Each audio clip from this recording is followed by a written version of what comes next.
সম্ভব না হয় আগামী পরশু আমি একজন এখানে ইংলিশ টিচার দেব, গ্রাজুয়েট টিচার। কারণ থেকে আমরা স্কুলের যে এখন কন্ডিশন আছে খুবই খারাপ, না আছে আমাদের স্কুলের টিচার, না আছে আমাদের স্কুলে ভালো মেনটেনেন্স। যে আমরা স্কুলে কয়েকদিন হইব সায়েন্সের রুমের ভিতরে একজনের একটা মেয়ের উপরে সিলিং ভাঙা পড়ে গেছে। আমাদের স্কুলের এত খারাপ অবস্থা, তার জন্য আমরা আজকে এই আন্দোলনে বসছি। যেটা স্কুলের ডিউল আছে, আমরা একটাই আন্দোলন যে আমাদের স্কুলের প্রতিশোধ রিপেয়ার করা দরকার। তারপর আমাদের স্কুলে হেডমাস্টার নেই, হেডমাস্টার লাগবে। তারপরে যে আমাদের স্কুলে যত শিক্ষকের দরকার অনেক টিচার।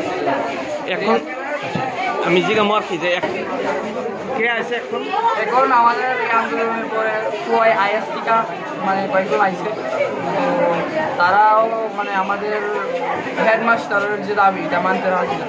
তার জন্য আমরা তাকে ক্লাসের মধ্যে তালাবন্ধ করে দিই। আমাদের যতক্ষণ এইচএম না দেওয়া হবে স্কুলে ততক্ষণ আমরা তালা খুলবো না, না হলে আমাদের ডিও অফিসার আসতে হবে আমাদের স্কুলে। এটাই আমাদের